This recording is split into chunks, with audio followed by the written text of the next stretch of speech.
नमस्कार. नमस्कार सर. रवी भाऊ, तुमचं नाव काय? माझं नाव रवींद्र गुलाब राठोड, मुक्काम पोस्ट रेल्वे तालुका आर्णी जिल्हा यवतमाळ. मोबाईल नंबर 7721 हो. ओएसिस कंपनीचे तुम्ही कोणते कोणते प्रॉडक्ट फवारले? साहेब आम्ही शिकारी फवारले. शिकारीने तुम्हाला कोणते रिझल्ट आले? रिजल्ट मोवा, तुडतुडा, पांढरी माशी हा. हे सगळं गायब आहे. हे सगळं काय? हा. नंतर तुम्ही ओएसिस तुमचं- कंपनीचा वशिष्ठाचा कोणता क्वांटा काय रिझल्ट भेटतो? म्हणजे कलर म्हणजे कलर कलर कलर पूर्ण झाडाला कलर टोटल कलर आहे पूर्ण शेती कलर मध्ये. आणि नंतर तुम्ही कोणतं फवारलं? तुफान गोल्ड तुफान गोल्डला काय फायदा झाला तुम्हाला? पात्या फूळ बोंड पाहून घ्या.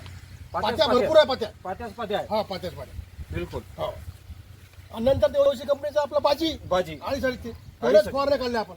हो का? आणि प्लॉट पाहून घ्या. प्लॉट पाहून घ्या. हे म्हणजे बोंड. पात्या भरपूर आहे, समाधानकारक सगळं आहे, समाधानकारक आहे. बोंडच बोंड आहे, हो. झाडाले पूर्ण प्लॉट पूर्ण एकसारखा आहे, पूर्ण पूर्ण आहे पूर्ण पूर्ण प्लॉट एकसारखा आहे हो. आणि झाडात क्वालिटी आहे क्वालिटी आहे आणि तुम्ही पद्धत समाधानकारक आहे. समाधानकारक आहे. म्हणजे ओएसिसचं शिकारी क्वांटा शिकारी तुफान कॉन्टॅक्ट गोल्ड तुफान आणि गोल्ड बाजी. आणि बाजी हे सगळं फवारल्यावर तुमचा मावा, तुडतुडा, ती सगळं बाजी, सगळं माशी, सगळं गायब झालं. सगळं गायब हो झालं. शेतकऱ्याला काय सांगू शकता तुम्ही? हे वापरायला पाहिजे का हे शेतकऱ्याला? वापरायलाच पाहिजे तेव्हा त्याने फायदा होईल ना. फायदा होईल ना. जसं मला फायदा झाला हा, त्याला तसं शेतकऱ्याला तसं फायदा होईल. नमस्कार. तात्काळ